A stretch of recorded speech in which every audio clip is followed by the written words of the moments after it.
Praise the Lord, guys. I'm Straw Greenhorn. But the chief priest moved the people that he should rather release Barabbas unto them. Now Pilate answered again and said unto them, What will ye then that I do unto him, whom ye call King of the Jews? And the multitude answered and said, Let him be crucified. Pilate said, Why? What evil had he done? But the multitude cried out all the more, Let him be crucified. Now Pilate, willing to content the people, released unto them Barabbas. And when he had scourged Jesus, delivered him over to be crucified. So, here we have crossing over.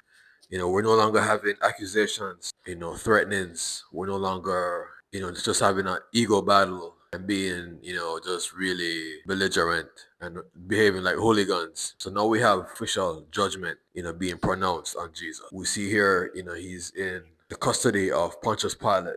After having been delivered over to the chief priests, the high priest at the high priest's palace with the chief priest, elders, and scribes, having been betrayed by, Judas. Now we see him being delivered over to Pontius Pilate. Pilate, he tried to get to the bottom of everything. And if you will realize the scriptures, further back, that he saw that for envy they had delivered him. Yeah, he saw the way that they were coming at him, the things that were being said, and they were unfounded and they made no sense. One can use common sense and identify certain things. But, this was a propaganda. Jesus, he wasn't a part of their rhetoric. He wasn't supporting the things that they were about. And he was a threat to their way of life. Right, so here's a pivotal moment where there's no turning back after this right here. He's, being condemned. Right here at the feast where it was one, Pilate, he had a tradition of releasing a prisoner unto them. I spoke yesterday about how this, possibly came by. I mentioned the Cinderella story. There had to be a Cinderella story at some point because this wasn't, given by God. Somebody who came from the wrong side of the tracks, who was, down and out on their luck. They had a lot against them, but they were maybe a good person, well known, well loved, and they fell just into a trap somehow. And it was really a Cinderella story, I would say, that started this whole, tradition, because this was a tradition, him releasing. But, so we saw where, he tried to release Jesus instead of Barabbas. Remember, it was the religious leaders that brought Jesus and not the people. And since the people were also there assembled, he was hoping that they would bring a balance, to this equation. He was hoping that they would balance the scales and bring back, common sense, bring back, all the things that Jesus has done for the people, all the healings, all the bringing back from the dead, the casting out of devils, just how he, left the place in righteousness. His doctrine was unlike anything this world had ever seen. And, Pilate, he was trying to bring some sense really into this whole thing. I said yesterday also that, Pilate, it wasn't his position that was being threatened.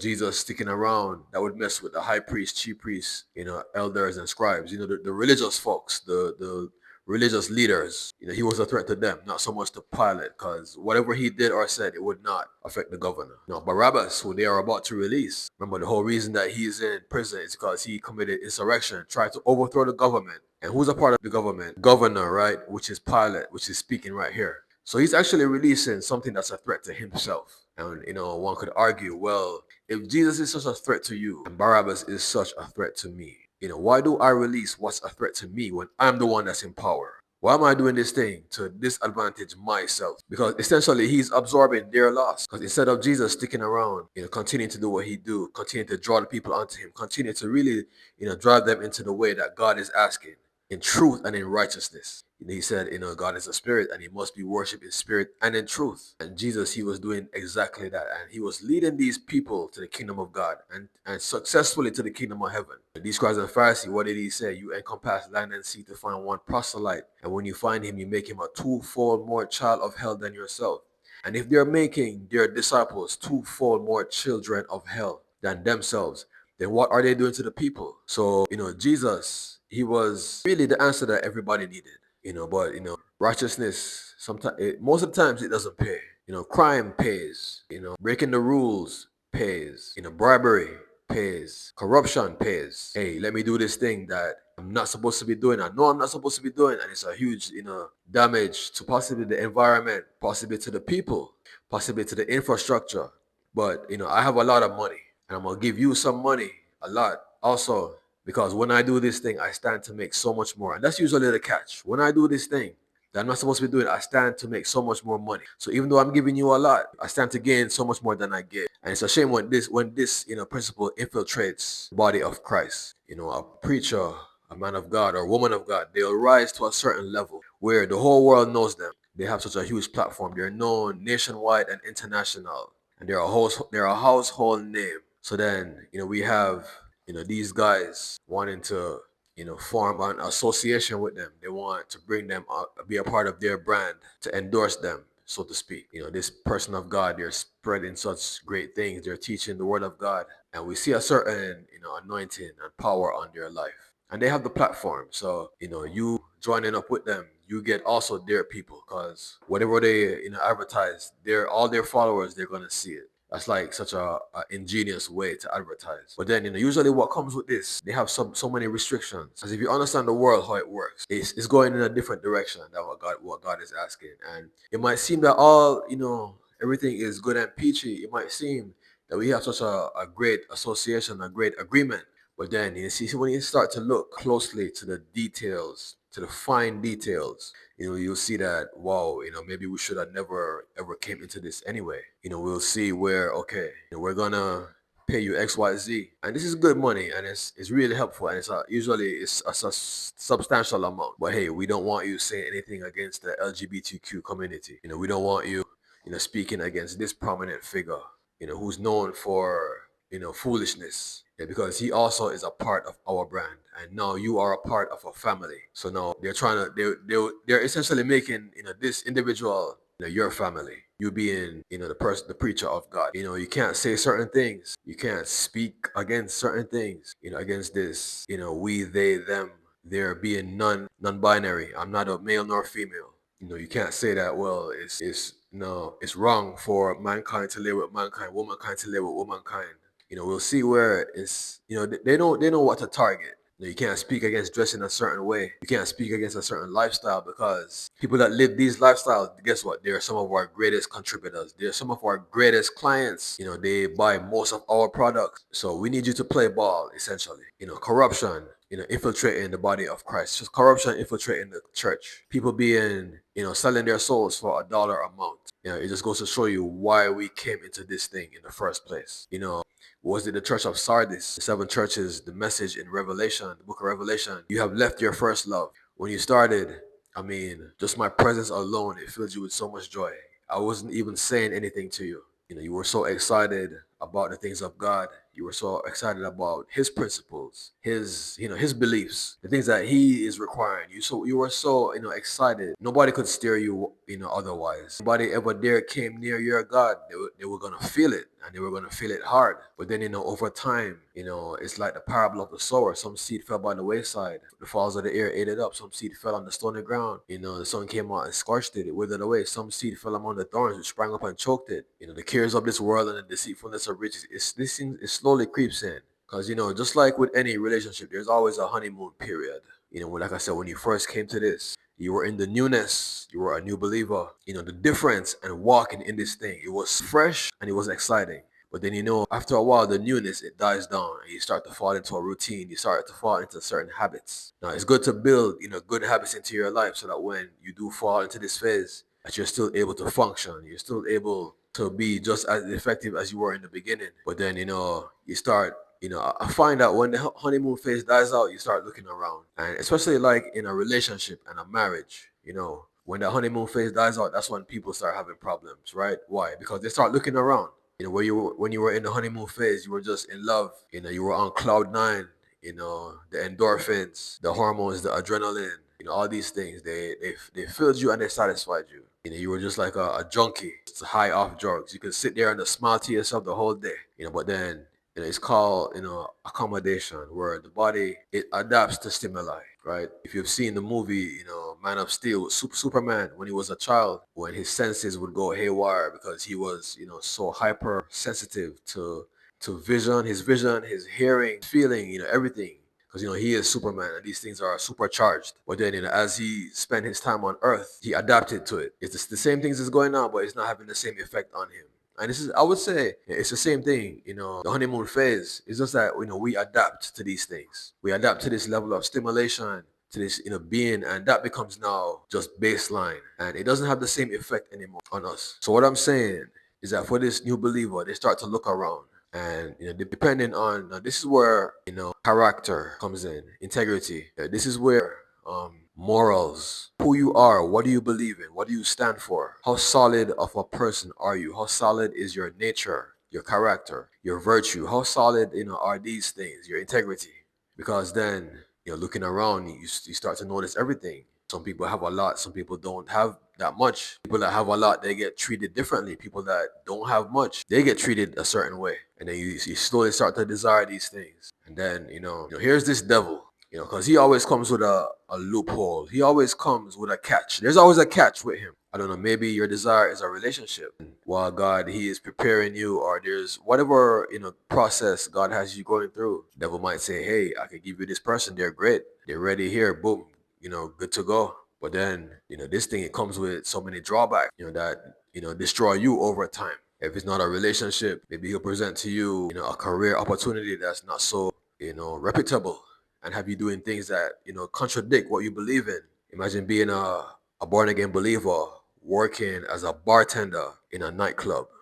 Things like this I'm looking at, where, the nature of what you're doing is fundamentally against what God is calling for. So, how did I end up in all these things? Just to show corruption and how it seeps in over time. And, these chief priests and scribes, when they started out, Aaron, was the first, high priest. Aaron, the brother of Moses, when they were walking through the wilderness coming out of Egypt. And then this title, it got passed down through generations. So, in the beginning, things were really serious. Aaron's two sons, he, offered what was considered strange fire unto the Lord, and, the Lord consumed them. They died right there on the spot. Now we have, these guys partaking in all these disreputable things, and, nothing's happening. So, Pontius Pilate, being the man that he is, governor, leader of the land, I guarantee you that from time to time, he himself is faced with opportunities for corruption. Like I said, we might not have industrialists back then wanting to dump nuclear waste inside like a lake. Technology hadn't gotten that far. But, imagine people wanting to go a certain route of business where they could, instead of going straight and paying X amount for something, they would go through him, pay him off the side, and shave like off even 40-50% off of their, operating costs. Whatever it takes to get the, things moving, or to accomplish whatever they're trying to do. Which usually comes at a cost to the people, right? Because it's ultimately the people that get hurt. But not much about his, reputation is mentioned in the Bible. But, one thing I can say, Jesus did say about King Herod. He said, tell that fox Herod that today I do miracles, and in the third day I shall be perfected. Jesus, he had said, beware of the leaven of the Pharisees and the leaven of Herod. When they asked him, I believe it was when they asked him for a sign from heaven, he said, no sign shall be given unto this evil and adulterous generation. Take heed of the leaven Pharisee and of the leaven of Herod, which is hypocrisy. The disciples completely got that parable wrong. They started arguing, saying that it is because we didn't buy bread. We don't have any bread. And that's why he's talking about leaven. Because, leaven is like the yeast that's used to make bread. But he was using it in a metaphorical sense here to mean hypocrisy. So tell that fox Herod that, behold, today I do miracles, and in the third day I shall be perfected. Beware of the leaven of the scribes and of the leaven of Herod. Hypocrisy. But no, Herod, he is, standing in judgment here, and he's disagreeing with what they're saying. How did we end up here? What will ye then that I should do unto him that is called King of the Jews? The chief priest, persuading the people that they should release Barabbas unto them. Because remember, we just came from the palace of the high priest, where they, asked them for the council, the chief priests, elders, and scribes. They brought many false witnesses, but their testimonies agreed not together. Finally, certain said that, we heard him say, I destroyed this temple made with hands, and in 3 days erect another temple made without hands. The high priest asked him, art thou the Christ, son of the blessed? He said, I am. High priest rent his clothes, said, you have heard blasphemy. What further need of any witnesses do we need? What think ye? They said, let him be crucified. They began to spit upon him, strike him with the palms, cover his eyes, and buffet him. Prophesy, who did strike thee? That's when Simon Peter denied him 3 times, and then the cock crew. So then in the morning, we brought him out to Herod, which is where he's at right now. So just left the palace of the high priest. So now we're with Herod. We're at Herod, he kind of did the same thing. Art thou the Christ? He asked him, art thou the King of the Jews? Right? Because for him, he's asking the same question but in a different way. Well, that, he was to come to the lineage of David, which would make him king. And also being the son of God, making him king also. So him asking him, are you the King of the Jews? He said, thou hast said. And then, many false witnesses came and accused him of many things. He answered nothing. Then Herod, he began to say, answers thou nothing, witness not what all these do testify against thee. But he held his peace. And someone saw that Herod marveled. Then we see Barabbas being introduced because we see the tradition being mentioned here. The crowd actually started, to cry out to Herod to release unto them a prisoner, because this had become a tradition. Then he goes on to describe there had been a certain prisoner, Barabbas, who lay bound with them that had made insurrection and even committed murder in the insurrection. But Pilate, he said, will ye that I release unto you the king of the Jews? For he knew that for envy the chief priest had delivered him. So he was able to deduce, in my last video I covered all of this, how he was able to, observe their voice tone, their choice of words, their body language, the way that they would, like taunt. You could see them taunting. You can see them like, trying to talk down to him, trying to belittle him, trying to intimidate him. And this behavior, has he ever seen anything like this before? Is he not readily available to identify and to single out what this means? So this one, it starts out saying, but the chief priest began to persuade the people that he should release rather Barabbas unto them. All right, so like I said, we're on a platform right here. These guys, it's like a king, a stage. He's on some elevated, thing where he's, speaking before the people as they often do, especially in those days, these kind of guys. And, there's like a official, setting. King is there, his guys are there. He probably has a couple of soldiers, trying, keeping the peace. The multitude is there, they're, however they got the word out that, we're having a debate. We're having some, Jesus is being brought right now before the governor. So the people, they come out, to see him because, wherever he went, they always, thronged him. And it was always an exciting thing to be in his presence, to see what he would do, because, he never, failed to surprise you. He never failed to do or say something that just left the whole crowd marveled. So now imagine, you get word that Jesus is on trial right now and they're trying to put him to death and he's out there. So the people, they come out. So they're there. These religious leaders, chief priests, elders, and the scribes, but it's the chief priest right now that's being described. So now these men, they're walking through this crowd and they're persuading the people, ask for Barabbas, ask for Barabbas, ask for Barabbas, crucify Jesus, ask for Barabbas, crucify Jesus, ask for Barabbas. So now, Pontius Pilate, he's seeing, this. So, he knows that something's wrong. He knows that, these men, what they're doing, this is out of character. This is out of honor. How could they, be behaving, doing, things like this? So they're there persuading these people, to ask for Barabbas. Give us Barabbas. Give us Barabbas. I guess the question you could ask, these people, he all did so much. He did, so much for them all. Did they forget the healings? The blind, the deaf, the dumb, the withered hand, the woman with the issue of blood, the lady with the sick daughter. It is not meet to take the little children's bread cast to the little dogs. For truth, Lord, but even the dogs eat of the crumbs that fall from their master's table. Jairus' daughter that was dead. The damsel is not dead but sleepeth. They laughed into scorn. He brought her back. The multitude that ate the fishes and the loaves. At one point, like I said, right after the woman with the issue of blood touched the hem of his garment, the next city he went to, they laid all the people out in the street, and all he did was walk past, and they all touched the hem of his garment. What about them? The answer I give to this, we just had the Last Supper, right? When he said, verily I say unto you, one of you shall betray me. It is he that dippeth his hand with me in the dish. Behold, the Son of Man goeth as it is written of him, but woe unto that man by whom the Son of Man is betrayed. Better it would have been for that man if he had never been born. It's not said here in Mark, but in Matthew, when I covered this topic, it was said that when he dipped and gave sop to Judas, immediately the devil entered into him. And Jesus knew the devil entered into him because he said unto him, now that thou doest, go and do quickly. The other disciples thought that, well, it was because he had the money bag that Jesus was sending him to buy whatsoever supplies they would need for the next journey. But this, the devil entered into him.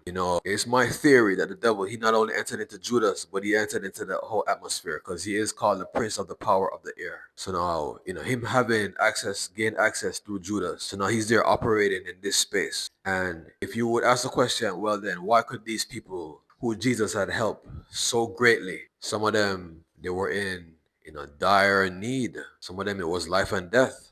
Some of them, those with leprosy, they were shut out of the camp. The woman with the issue of blood, she wasn't even supposed to be among regular people. These, diseases were pronounced unclean, by the priests, and they were not supposed to mingle with the common people.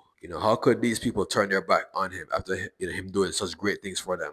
Where did something like this come from? It's because we wrestle not against flesh or blood, but against principalities, powers, the rulers of darkness of this world, against spiritual wickedness in high places. There was something operated in a high place that was taking a more concentrated approach, more non-relaxed, but rather interfering. It was in a more interfering mode to be more purposeful and direct, not so much sitting back and just spreading seeds here and there, but rather taking an active participation in what's going on. This is what's causing these people to ask right now for Barabbas. So the chief priests walk through the crowd and they begin to persuade these people. So now you know that he's entered into them fully, because I mean, first of all, them wanting to put him to death by craft. They said not on the feast day lest there be an uproar of the people. Now Judas, he hadn't even gone to them yet. It was later, after he was, Jesus was anointed by the woman with an alabaster box of ointment of spikenard, very precious, worth more than 300 pence. When Judas saw she poured this on Jesus, that's when he went to them. If you read properly, you'll see he went to, to betray him right after that. I make a joke that when you mess with Judas' money, he's going to get it back somehow, right? So he's already in them, and he's using them to move throughout the crowd, while he himself is also speaking to these people. Because the devil, he speaks, right? He spoke to Eve. Did not God say that ye shall be as gods if you eat or touch the fruit? Then he started with his old, thing that he said to her. So the chief priests began to persuade the people that he should rather release Barabbas unto them. But then Pontius Pilate cried out and said, what will ye that I do with him that is called King of the Jews? So he's here presenting Jesus before them again. He's doing the best he can to deliver him. I remember when Joseph, his brothers wanted to kill him, they cast him into the pit and they were about to kill him, but it was Judah that, delivered him out of their hands. And they ended up selling him instead. So Pilate here, he's trying to jog these people's memory. And he's trying to present the Jesus that they know that they're forgetting right now. What will ye then that I do with him that is called King of the Jews? This is your king. This is your people. He just rode through on a donkey. You guys strawed palm branches in the way, spread your garments in the way, put your garments upon the donkey to let him sit thereon. Screamed, Hosanna in the highest. Blessed is he that cometh in the name of the Lord. Hosanna in the highest. This is your king. How did we go from that until you guys, behaving like this? Can I not jog your memory? Can I not, force, sense out of you that you guys are allowing these chief priests, to persuade you against something that you should know that is wrong? I will always say it also. You kill Jesus, what's going to happen when your child falls sick, to the point of death? Who are you going to go to? You're here, conspiring with these, chief priests. So he's, trying to see, he asked this question really, trying to deliver Jesus, but he ended up sealing his fate even that much worse. Because we could tell that he wanted to deliver Jesus out of their hands, right? But sometimes you have a plan and you really do the best that you could, but then it works out the exact opposite of what you wanted. And this is one of those moments. Because we just got the order to release Barabbas, right? So he's trying to present Jesus unto them. All right, so what do I do with with Jesus? What do I do with the guy that has, helped you guys so greatly? What do I do with your rising star? Let him be crucified. Maybe if he was thinking, he would have just released Barabbas and just held his peace, just shut up. Let them run off with Barabbas and celebrate and let everybody forget about Jesus. Maybe we would keep him in jail for a while until, I don't know, something happens. Either, we release him or he just stays in there. Maybe when all these demons start taking over again and you need somebody to cast it out, maybe you come back for him. Maybe when one of your religious leaders' children fall sick again. We just saw Jairus, like I said, his daughter was dead. The damsel is not dead but sleepeth. He brought her back to life. Maybe we keep him in jail, just like Joseph again. When he interpreted the dream for the butler and the baker. Butler, he was restored and he, poured the wine into Pharaoh's cup as he had often did before. The baker, he was hung on a tree, to death. The butler, when Pharaoh had the dream and nobody could interpret it, he remembered Joseph. Maybe, but we know Jesus, he came here to die, right? The blood had to be released on our behalf, for our behalf. All right, so the next one says, but the multitude cried out, saying, let him be crucified. So, where would they get this crucifixion request from? They weren't conspiring to crucify Jesus. They weren't at the secret councils being held by the chief priests, elders, scribes, and high priests to put him to death by crucifixion. Maybe word had gotten out that they wanted to do this, but then, who would lead them to resort right onto crucifixion. Like I said, the devil, he's in the atmosphere right now, being a very active participant. We have these chief priests walking through the crowd saying, "Release Barabbas, crucify Jesus, release Barabbas, crucify Jesus." I believe, like I said yesterday, that they were even handing out bribes. Release Barabbas, crucify Jesus. I don't know, maybe it was the chief priest that cried out, crucified, and then the people caught on and they started saying the same thing. But one thing we know for sure is that the crowd responded, "Let him be crucified." Can you imagine? Certain things are just insane, right? Can you imagine saying, "Let him be crucified"? Where are the 10 lepers that he just healed? Jairus, your daughter was dead.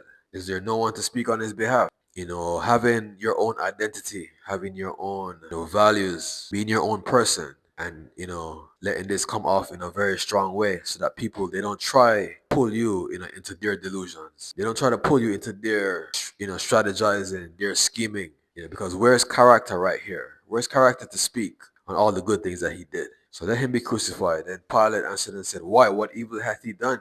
But the multitude cried out the more exceedingly, saying, "Let him be crucified." Pilate, he's still trying to deliver him, and it's not working out so well. What evil hath he done? We should understand right now that this is not a battle of reason.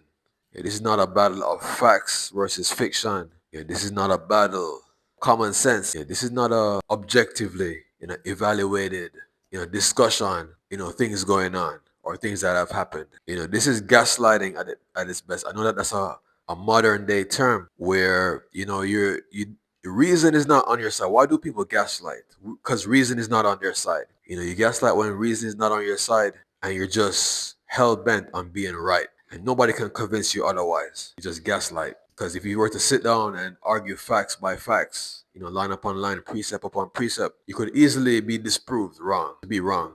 You're disproved, you're wrong, and you look like a fool. You have to change your position.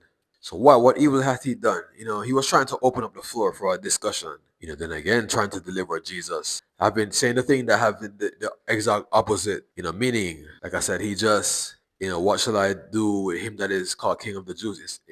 If he had just been quiet, he could have delivered them out of their hands. But now, instead of asking, "What evil hath he done?" he should have said, "Remember not all the good things he did for you." And then he should have started listing things. How many of you in here were demon possessed or had somebody demon possessed, were blind or had somebody blind, deaf or had somebody deaf, dumb, had leprosy, withered body parts, lying in the bed sick of the palsy? Instead of saying, "Why? What evil hath he done?" he should have said, "Have you forgotten all the good things that he has done?" I believe that this is the thing he should have said instead. But when arguing with somebody that's gaslighting, presenting facts to them in this way that he did is going to cause them to sink down and clamp down even more into their stubbornness rather than, try to see things, your point of view. So then the last one says, "But Pilate, willing to content the people, released unto them Barabbas. And when he had scourged Jesus, delivered him to be crucified." So we're releasing Barabbas. They're asking for this guy.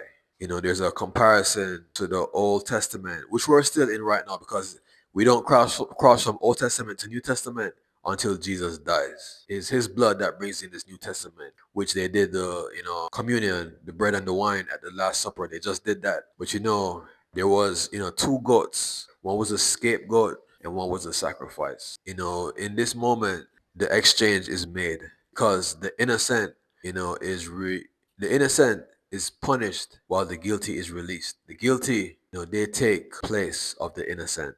The innocent, they take the place of the guilty. So now here the guilty, they go free, Barabbas. This is really, great symbolism. We know that all things in the Old Testament fulfilled in the New. When God asked Abraham to sacrifice his son, Abraham, he had no children. He asked for a son at 75. He got him at 100 years old. God asked him, to sacrifice him. He went up to the mountain. And as he was about to do it, God showed him a ram in the bush. I say that this ram, it was, this moment right here. We're going to let the son go and we're going to sacrifice the ram instead. So just as Barabbas is let go, Abraham's son, Isaac, he was let go. And now Jesus, he's taken, the place of all these things. So he released unto them Barabbas. And Jesus is taking his rightful place as sacrifice for all mankind. No disciples around. They all fled. Even Peter, he just denied him. Did Peter go home? He probably did. Did he stick around to see any more? None of them are mentioned in this moment. So he released unto them Barabbas. And when he had scourged Jesus, so that's more whippings. But when he was at the high priest palace, we really only saw them, buffet him and spit upon him and, smite him with the palm of their hands. So now here he is being, scourged, which is to be whipped, to be flogged, and then we deliver him to be crucified. So now he's sending forth his soldiers. So now so now he's in their custody, and they're leading him out to be crucified with orders from the governor. So it's a done deal at this moment. I am Straw Greenhorn.